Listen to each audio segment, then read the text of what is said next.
HRN listeners. As we celebrate our 15th year, we are deepening our commitment to giving voice to the next generation of food systems storytellers, and we need your help. Our internship and fellowship programs help activate new possibilities for underrepresented and underestimated young people through experiential journalism, audio engineering, and production training. Through these unique programs, HRN helps food equity stewards build essential workforce readiness skills that expand their potential and foster economic mobility. Please consider supporting these critical programs. And with a minimum donation, you can be entered to win a dinner for two at an amazing restaurant in one of 8 cities and tickets to a concert at a great venue in one of those cities. We have incredible partners across the country who have donated, as they also share our passion for helping to educate the next generation of food systems storytellers.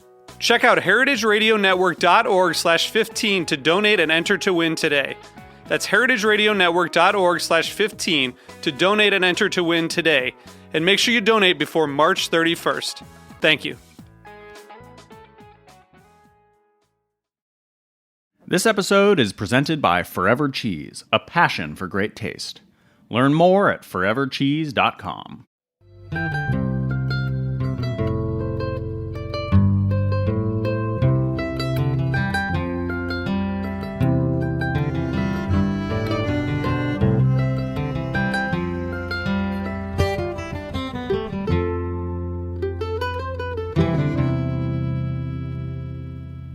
Hello, this is Lisa Held coming to you live from Full Service Radio at the Line Hotel in Washington, D.C.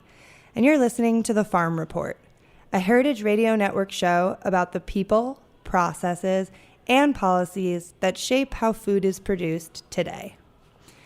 On today's show, we're going to get into some expert insights into sustainable agriculture in the Mid-Atlantic. So last week was Future Harvest CASA, which stands for Chesapeake Alliance for Sustainable Agriculture's annual conference. And I am in studio with Dena Leibman, the executive director of Future Harvest CASA, who is going to share some insights and takeaways from the conference. Dena, welcome to the show. Thank you. So are you exhausted, first of all? Because I feel like last week must have been your busiest week, right? It was definitely the busiest week of the year, and I've spent the past 2 days in my pajamas sleeping all day, but we made it. We sold 780 tickets. Wow. That's a lot of farmers. Oh my gosh. It's about 120 more people than we've ever had. Huh. The hotel was absolutely packed, and it just shows you there's this explosion of interest in farming from all walks of life. Yeah. Did you expect that much of an increase? Like, do you have a no? It's just people just started signing up, and usually it peters out after the early bird deadline, and it just kept going and going. And we had a great media partner this year, the iHeartRadio, and they advertised quite a bit. And I just think the word is out that if you're interested in starting a farm, or if you're an existing farmer and you want to sharpen your skills and step up your game, that this is the place to go and the organization to turn to. Right. Well, so on that front, I want to ask you a lot about who the farmers were that were at the conference and what happened. And but before we dive into that, for listeners who don't know about Future Harvest CASA, can you just give us a brief history, kind of introduction to what the organization does? Okay. I have a gift for you. After 20 years, the board, which has been evenly split between the name Future Harvest and the name CASA, and thus have stuck it together for 20 years, finally fell on the side of just Future Harvest. So you don't even have to say the CASA anymore. Okay, introducing Future Harvest. You heard it here first. Yes. Exciting. That said, right. CASA does tell you what region we operate in, which is the 4 states of the lower Chesapeake Bay watershed, Maryland, Virginia, West Virginia, Delaware, and the District of Columbia. Okay. And you do the annual conference. What kinds of other programs do you have in terms of supporting farmers, training farmers? Well, we have quite a few. Education is our biggest sector. We also do research and advocacy, but really education is our game. And we run the Beginner Farmer Training Program. It's the largest such training program. I think in the Mid-Atlantic we have 87 trainees this year. That's up from just 7 in 2015. We run, and it's a year-long program with 3 levels. And I can tell you more about that if you're interested. We run the field school, the Chesapeake Field School, and that runs throughout the mission area that I said earlier. And that is open to the public, all farmers, and it ranges from advanced programming for established farmers to learn innovations from other farmers in either conservation, production, marketing, or it also has some beginner farmer programming as well. And the conference, which launches every year's program, and it's 3 days of intensive learning. And a lot of non-farmers go as well because we call them the agri-curious, and they really just want to know who's who in the farming world. They want to learn what the latest research is. They want to learn what challenges farmers are facing in the area. Right. And the farmers who attend the conference, do you have a sense of whether most of them are new and beginning farmers, or do you think it's a mix of kind of all different levels? Well, I just looked at the post-conference survey, and it is majority beginner farmers, but not as many as you would think. There are people, so the definition, the USDA definition of beginner farmer is up to 10 years. So you can get very experienced, established farmers who are still within that beginner farmer window. And I would say that's about 55 to 60% of conference goers. And then a big chunk, about 45, am I already over 100%? Probably. But I just saw it on a bar graph, so I'm not quite sure of the numbers. But there were a lot of established farmers there as well. And then, of course, a lot of established farmers who are running the programs and doing the training, right? You tap a lot of farmers to be the Yes. experts in the room. So once you've gone through our program, we never let you leave. Once you get established and you've got your markets and your business is humming along, then we ask you to come train other farmers, and many do. So it's this circle that just keeps on going. And then we have our elders, who were the people who founded Future Harvest 21 years ago, and they're still there. Yeah, that's incredible. So when you're planning the conference, how do you decide what the content's going to be? I mean, there's a wide range, there's different tracks. Are you constantly thinking, like, what are the biggest challenges farmers are facing, and how do you decide, like, what to hone in on? That's a great question. It's an art, not really a science. We put requests for proposals out to the public, and we our farming public, and we ask them what they want to learn about, and we get last year we got like 90 responses. It was a lot. We comb through them. The staff are expert farmers themselves, and they go through and see what they think is relevant and would make good content. We also have a conference committee of external stakeholders, and they also help us figure out the theme usually, and in a more overarching sense, the content of the conference. But we have our ears to the ground day in and day out, and so we know that, like, flower farming is huge. So we decided to have a full day intensive on flower farming plus a session during the main conference. Hemp growing, we did a full day of hemp, about industrial hemp. What else? We've done. I'm just trying to think of some of the other big items that we wanted to hit on. There's value added. There's a lot of beginner farmer sessions. A lot of money management, marketing, business training, those are always really important. And soil health. That has really captured the imagination of a lot of farmers and non-farmers alike, that healthy soil can help farms become more resilient to flood and droughts and this extreme weather that's hitting our region, or all regions of the country.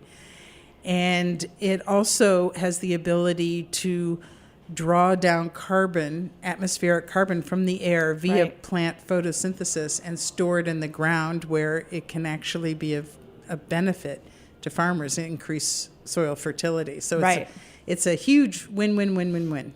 Right. Good for the farmer in terms of economics, good for the environment. It's, yeah. Yes. I was there for a little bit, and there's definitely a lot on in the program that address soil health. And a lot of times I think even, it might not be about, like the session maybe wasn't about soil health, but it came up anyway, right? Like even, we're talking about, I went to a panel on grains and, but people are talking about, well, how do we grow grains in a way that builds soil in the mid-Atlantic? And so it's one of those things that kind of seems to touch everything. Yes. Right. So it's definitely incorporated into almost everything, and it's just becoming a lens through which people are looking at their farms and how to make them produce more in a way that works with nature rather than against it. Right. And I would imagine, too, just for the farms to be more resilient in the face of how much the weather's changing. Right. Yeah. Yeah. So it was the farm in the Midwest with the flooding. I mean, some of it got flooded no matter what. I mean, those floods were brutal. Mm-hmm. But there were some farms on the edge that really always had their ground covered, had friable soil, and those were the ones that withstood the floods the best. Mm-hmm. Not perfectly, but definitely the best. Drought as well. We had a sort of mini drought here this summer, and the ones that had soil that was covered with, and when I say covered, I'm talking about with cover crops, which is a non-commercial crop that's grown to hold soil in place. Right. When there was residue of plant matter on the ground, that those were able to retain water better. It requires less water. There's definitely less runoff. Yeah, absolutely. I want to go back to one of the things you said you did a full day intensive on, which is flower farming. Why is flower farming so popular among farmers in the Mid-Atlantic?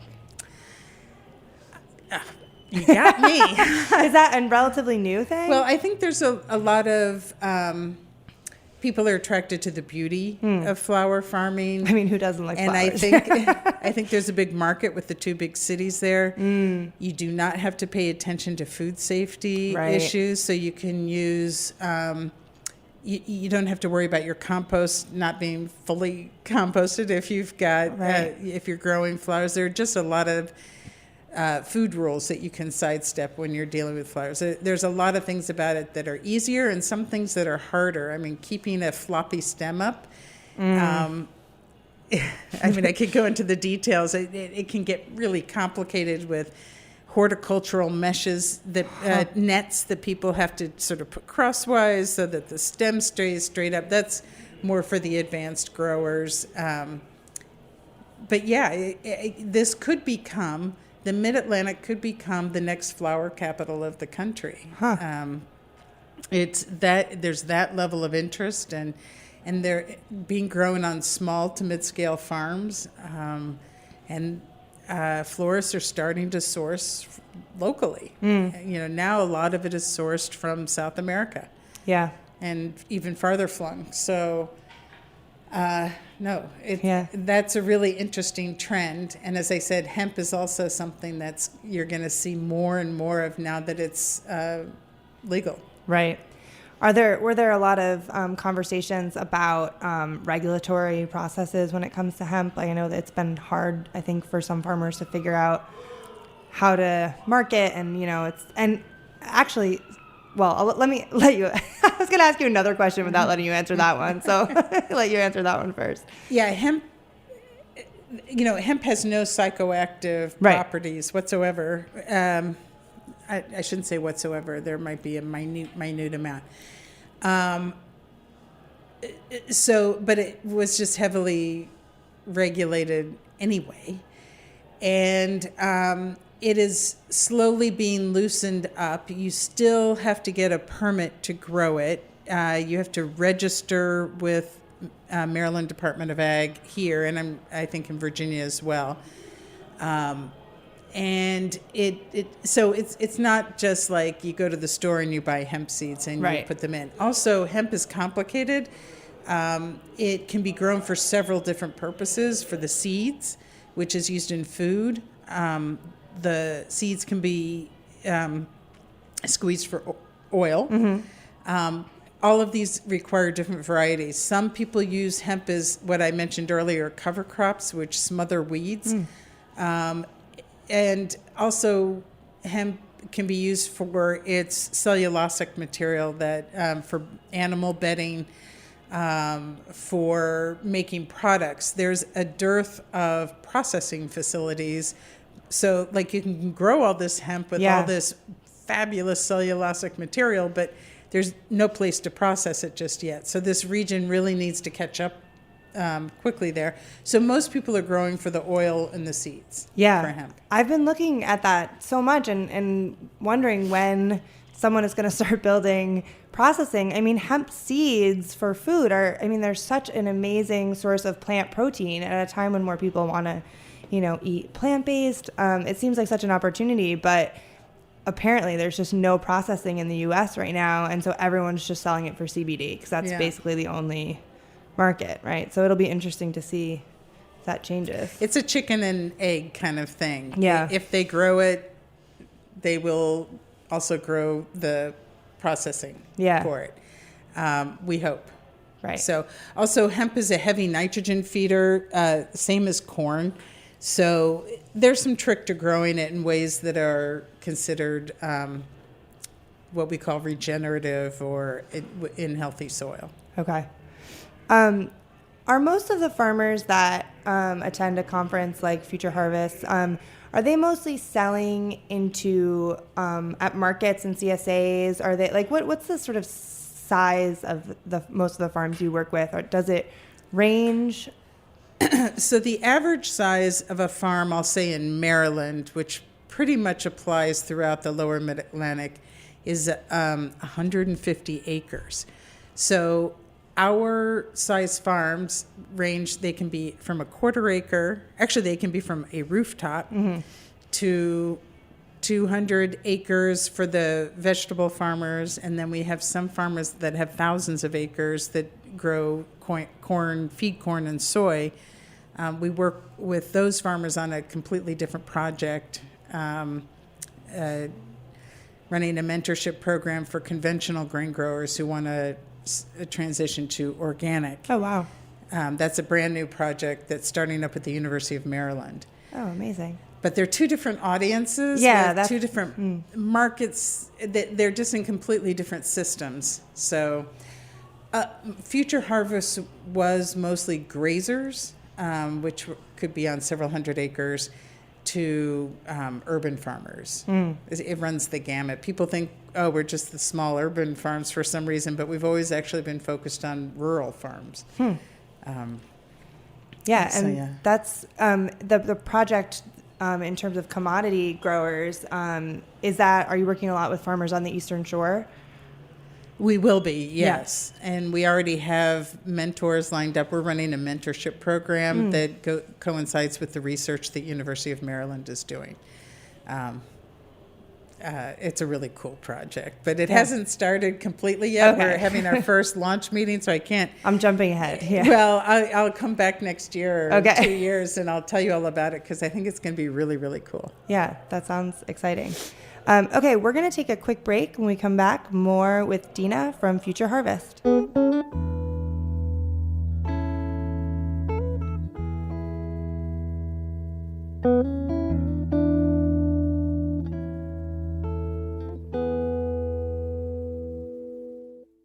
This episode is presented by Forever Cheese, a passion for great taste. Forever Cheese sources a curated collection of unique cheeses and specialty foods from Italy, Spain, Portugal, and Croatia. They have pioneered numerous important products that are now integral to today's market, including many under their brand Matika. Learn more at forevercheese.com.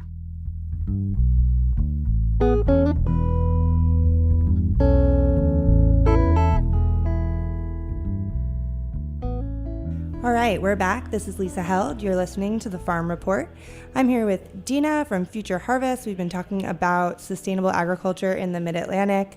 I want to talk a little bit more about just like what makes the Mid-Atlantic unique in terms of agriculture a little bit more. But before we do that, anything else at the conference that stood out to you in terms of conversations that farmers in this region are having about agriculture from sort of a big picture perspective?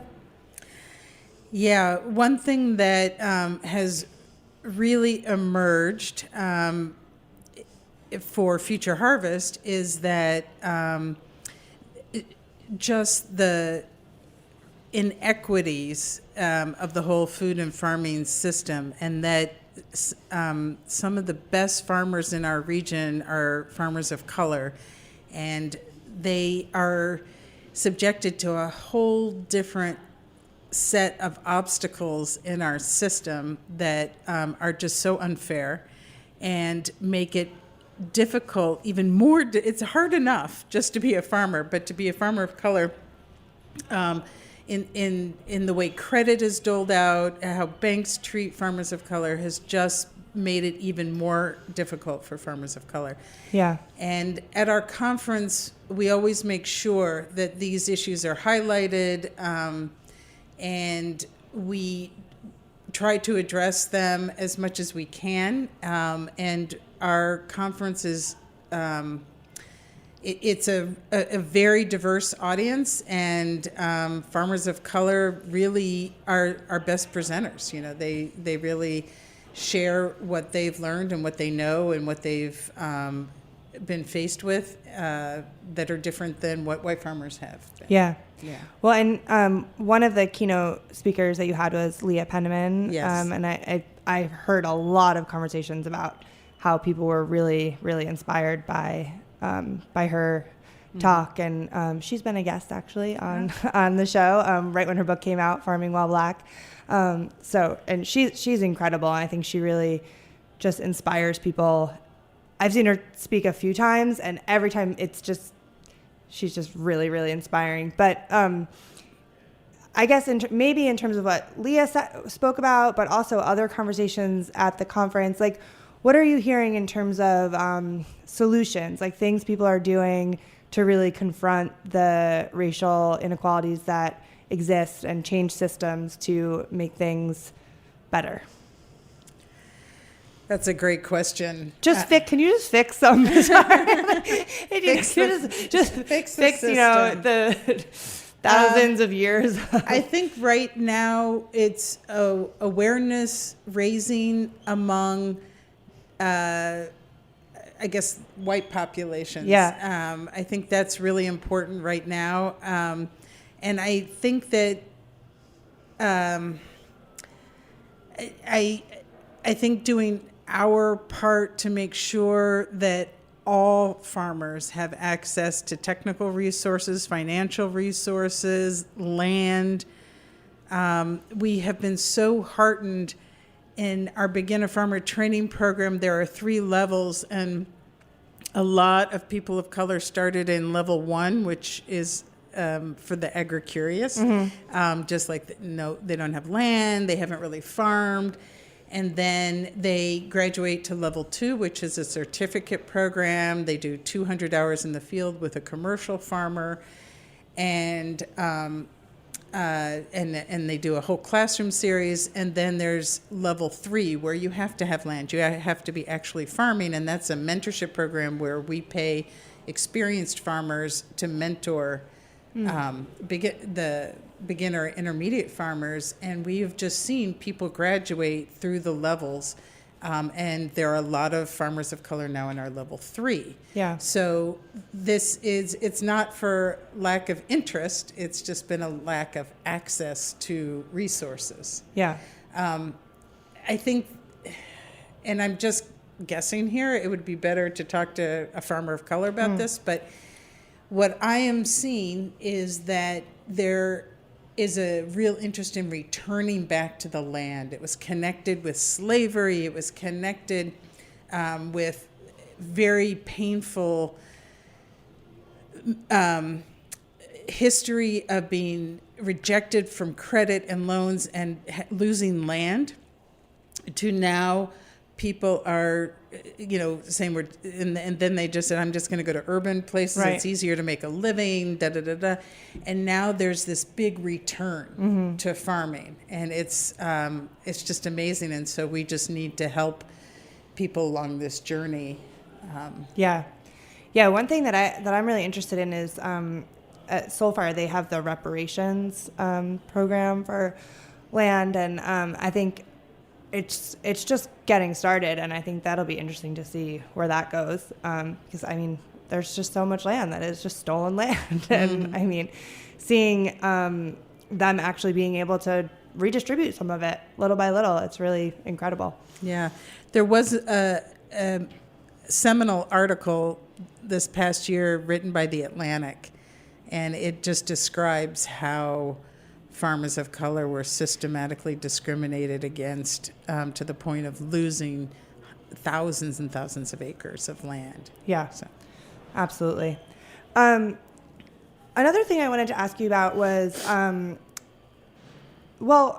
a few things, but I did want to bring up, you have this campaign that has been, I think, ongoing maybe for a little while. I'm not quite sure, but it was very prominent at the conference, which is Go Grass Fed. So I wanted to ask you about that. Like, how did you decide to focus on promoting grass fed? And is it that there's a lot of people doing grass fed in the Mid-Atlantic, or is it we're trying to make more, get more people involved in grazing? What was the inspiration behind that? So Future Harvest for years has produced this directory of grazers, and it's called the Amazing Grazing Directory. It's on our website. Plus, we just we updated it. It was a massive effort, but now it's serious. I got one. Yeah, there's a lot in there. We have about 200 entries into it, and I think we only have captured a fraction of the number of grazers in the area. It's because grazing is really good for soil health. It's really good. If it's done right, it's absolutely essential for building soil health. And I could go into detail about that, but it's better just to go on our website and learn about the cycle of the manure being creating organic matter, growing great grass. Really, grazers are grass growers, grass farmers. And it's also good for carbon sequestration. So we've always promoted it. It's a ecologically good way to farm. We have this directory, but the directory would just get published and there was no campaign behind it. And so we decided to launch this Go Grass Fed campaign. We made a film, which is going to be on our website soon. We just premiered it at the conference. And it features our star grazers in the area, plus our star chef, Spike Jurdy of Woodbury Kitchen, and other ventures. Happens to be my partner in life. Just a little disclaimer. Okay. As a journalist, I have to disclose that. Yes, okay. But he was remarkable in the film. He just did a really good job. I haven't actually seen it yet, so I'm excited. Oh, yeah, you have to see it. It's really well done. It's a professional film done by Bar Weissman. So, there's all sorts of other parts of this multimedia campaign that we're going to be doing, and it's a really interesting time to be launching this campaign because of the plant-based diet trend. And people are like, "Why are you promoting farting cows?"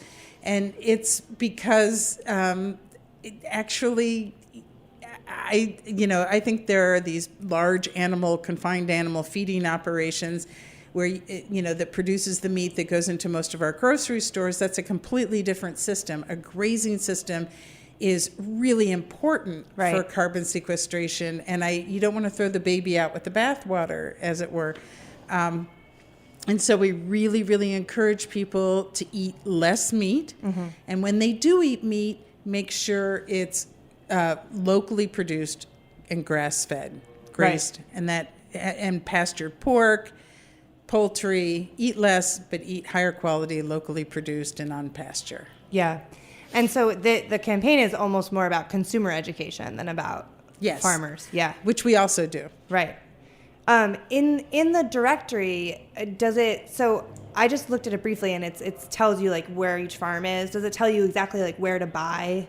Like if I'm a consumer and I want to, buy grass-fed beef, does it tell you where they sell so I can just go and get it? Yes. Yeah. Each entry has a blurb and also the website, and the website will tell you. Perfect. It's a really interesting time to be talking about grass-fed meat for that reason. And we've had a lot of conversations on the show about that because it's easy to say, eat plants, don't eat meat, because so much of the meat that's out there is this coming from confined animal feeding operations. But it's, there's also these amazing small local farms that are sequestering carbon and grazing, and so it's the nuanced conversation is harder to communicate when you're marketing, right? So I'm excited to see where that goes. I'll just tell you a little anecdote. Yeah. My daughter is in college, and she wrote and she says, I'm a vegan now. And I just said, over my dead body. No. And, but then she made the very astute comment that college kids don't, she said, she goes to school in Europe too. She goes, it's really hard to find grass-fed meat. And I said, but don't say you can't afford it, because you just eat less meat. And when you do, you spend the money on a really good steak or burger every now and then. Right. Yeah. Once in a while. Yeah.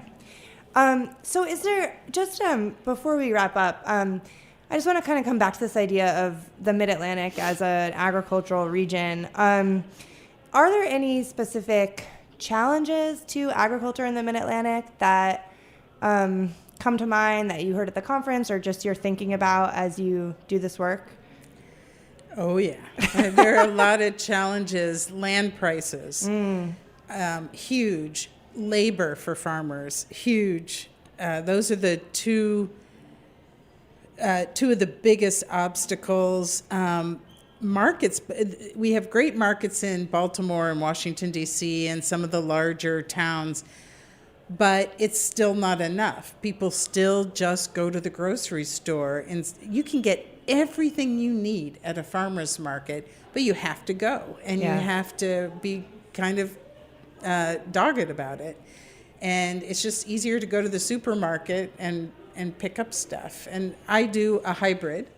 But I also, one of the things we're doing is starting a buying club for grass-fed meat. So if you're interested in starting a buying club, go on the website. We're going to have a sign-up there for people who want to buy a half a cow, a quarter of a cow with other people, and then you have a big stock in your refrigerator.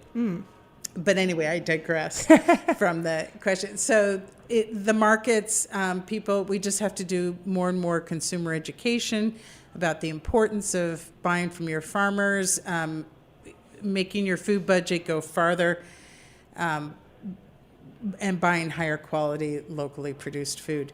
The Mid-Atlantic is also a patchwork quilt of farms. It's easier in Pennsylvania than in Maryland to find contiguous farms where they can share equipment. They form cooperatives. In Maryland, it's more scattered, and there can be a large-scale grain farm next to a small diversified farm. And that creates a more difficult system to work within. The importing of cheap, mass-produced food, it's so hard to compete with those price points. Yeah. Now, these farmers are not getting rich, right? Everybody says, oh, the prices are so high. They are struggling to make a living, Right. you know. So that's why you shop wisely and smartly, and you just don't pick up a ton of stuff. You plan out what you're going to eat, and you shop for it at the market. Right. Well, yeah, and there's sort of two ways to think about that, and you know, this idea of like consumers need to go to markets and support local farmers. What do you think about the idea of getting more local food into grocery stores and supermarkets? Like, is that just never going to happen? So we sort of need to just forget about that system and build, you know, different systems? Or do you think that is worth pursuing, trying to get more of that food into grocery stores? I think it's a challenge working with individual farmers. For like a Wegmans or a Giant to work with an individual farmer, it's just not how their system works. You can't just pull up to the dock, right? There's a huge semi there unloading, and then you got this farmer with their 3 crates of squash, right? Mm-hmm. So they would have to create a little dock, right, for small farmers and integrate it into their systems. Also, food safety requirements are really, really huge. That's another big obstacle. Is even though small farmers are exempt up to $500,000 income from food safety, it's required in most wholesale outlets. So they have to get food safety certified. The price point is so low. So our farmers will sell into those markets if they can, but only their overage that they don't sell at market or through community-supported agriculture, which are subscriptions that a lot of farms offer to their produce, and you get a set amount of vegetables every week. You have to pick it up or it can be delivered. Right. So. Yeah, I think the CSA, that model has it's sort of changed over the years, and I mean, are you seeing that as growth? Like, do you think more people are doing CSAs now compared to farmers markets, or do you see more growth in one as opposed to the other? I'm sorry, could you repeat that? I'm just thinking about, like, in terms of growing the consumers' interest in local food, do you think that, like, farmers markets are more appealing, or CSAs? Like, is one growing more than the other? That's a great question. I think CSAs flatlined for a few years and people were discouraged, and I think they're on the upswing again. That's what I'm hearing, totally anecdotally. Right. The Metropolitan Washington Council of Governments is tracking it more closely, so that isn't. They have a report called "What Our Region Grows," and that's something to check out for more of the statistics. Farmers market, we have more farmers markets in Maryland per capita than anywhere else in the nation. I read that somewhere. Wow. Somebody Cool verify fact. that for me. But I think my memory can be faulty. But I think I need to verify that. But regardless, we have a high concentration of farmers markets. Farmers complain that there's saturation, that they don't make what they used to make. They're also... The downside of our beginner farmer training programs, we're turning out a lot of farmers, so the competition is growing pretty stiff in certain places. Yeah. So right. It's just, I guess, figuring out how to get more of that good local food to more people. Yes. Yeah. Yes. All right, Dena, thank you so much for coming on the show. You're welcome. I totally enjoyed it. Excellent. Thank you all so much for listening to the Farm Report on Heritage Radio Network. If you enjoyed the conversation, please subscribe to the podcast, rate it, and share it. I'll see you next week.